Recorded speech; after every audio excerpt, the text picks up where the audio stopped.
Telangana CM Revanth Reddy Delhi చేరుకున్నారు. సాయంత్రం ఖర్గే, రాహుల్, వేణుగోపాల్తో భేటీ అవుతారు. రేవంత్ రెడ్డి పీసీసీ చీఫ్ ఎంపిక, మంత్రివర్గ విస్తరణపై చర్చిస్తారు. ఇదిలా ఉంటే ఎంపీ కేశవరావు కాంగ్రెస్ లో చేరారు. ఏఐసీసీ చీఫ్ మల్లికార్జున ఖర్గే రేవంత్ రెడ్డి సమక్షంలో పార్టీలో చేరారు. తెలంగాణ సీఎం రేవంత్ రెడ్డి ఢిల్లీ చేరుకున్నారు. సాయంత్రం ఖర్గే, రాహుల్, వేణుగోపాల్తో భేటీ కానున్నారు రేవంత్ రెడ్డి. పీసీసీ చీఫ్ ఎంపిక, మంత్రివర్గ విస్తరణపై చర్చించనున్నారు.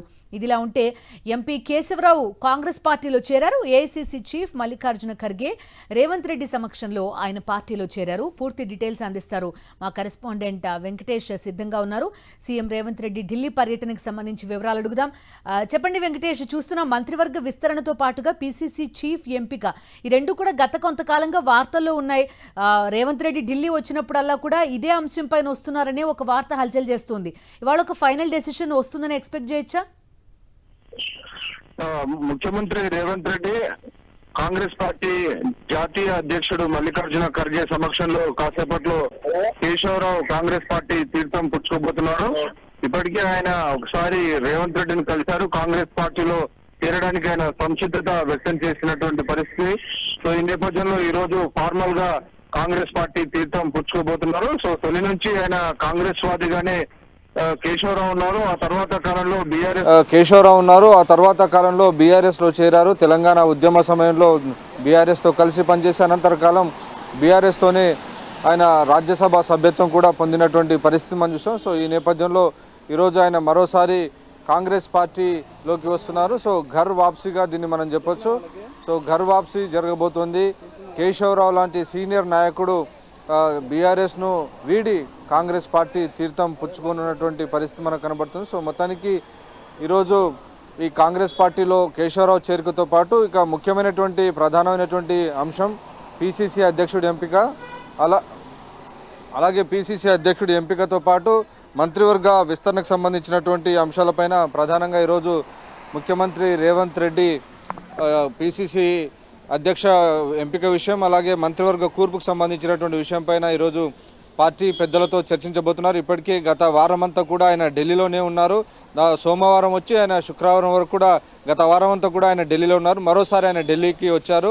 ఈరోజు ప్రధానంగా ఈ కాంగ్రెస్లో కేశవరావు చేరికతో పాటు పీసీసీ అధ్యక్షుడి ఎంపిక, మంత్రివర్గ విస్తరణపైన చర్చించబోతున్నారు. సో మంత్రివర్గంలో ఎవరెవరికి బెర్తులు ఖరారవుతాయన్న దానిపైన రకరకాల ఊహాగానాలు అయితే వస్తున్నాయి. మొత్తం 6 ఖాళీలు ఉండగా ఇప్పటికే మహబూబ్ నగర్ జిల్లా నుంచి వాకిటి శ్రీహరికి మక్తల్ ఎమ్మెల్యేగా ఉన్నారు, ముదిరాజ్ సామాజిక వర్గం నుంచి. సో ఆయనకు ఈ మంత్రివర్గంలో బెర్తు ఖరారయ్యేటువంటి అవకాశం కనబడుతుంది. అలాగే ఇటు నల్గొండ జిల్లా నుంచి 2 పోటీలో ఉన్నారు. ఒకటి కోమటిరెడ్డి రాజగోపాల్ రెడ్డి, అలాగే బాలు నాయక్ లంబాడా సామాజిక వర్గం నుంచి ఆయన ఎన్నికైనటువంటి నేపథ్యంలో ఆయన కూడా మంత్రివర్గంలో స్థానాన్ని ఆశిస్తున్నారు. పలువురు ఢిల్లీలో హైకమాండ్ పెద్దల్ని కలుసుకున్నారు. కోమటిరెడ్డి రాజగోపాల్ రెడ్డి కూడా తాను పార్టీలో సీనియర్ నాయకుడిని కాబట్టి తనకు కూడా అవకాశం ఇవ్వాలని విజ్ఞప్తి చేస్తున్నారు. అయితే ఆయన అన్న ఇప్పటికే కోమటిరెడ్డి వెంకటరెడ్డి తెలంగాణ మంత్రివర్గంలో ఉన్నటువంటి నేపథ్యంలో ఆయనకు సీటు దొరుకుతుందా లేదా అన్న దానిపైన భిన్నమైనటువంటి వాదనలు వినిపిస్తున్నాయి.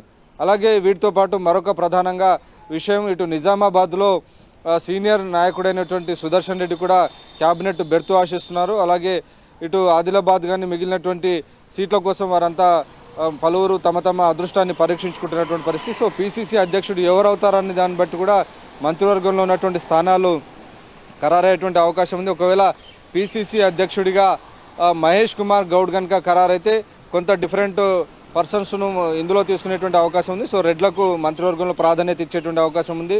అలాగే మధు యాష్కి గౌడ్ కూడా పీసీసీ అధ్యక్ష పదవి ఆశిస్తున్నారు. సో రాహుల్ గాంధీ ఆశీస్సులు ఆయనకు ఉన్నటువంటి నేపథ్యంలో ఇటు మధు యాష్కి గౌడ్, మహేష్ కుమార్ గౌడ్ వీరిద్దరి మధ్య ప్రధానంగా పోటీ నెలకొంది.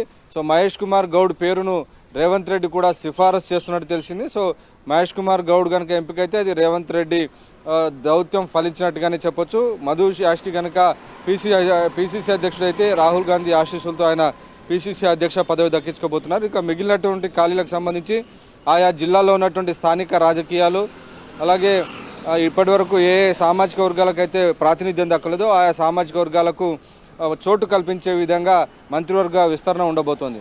Okay Venkatesh, thank you.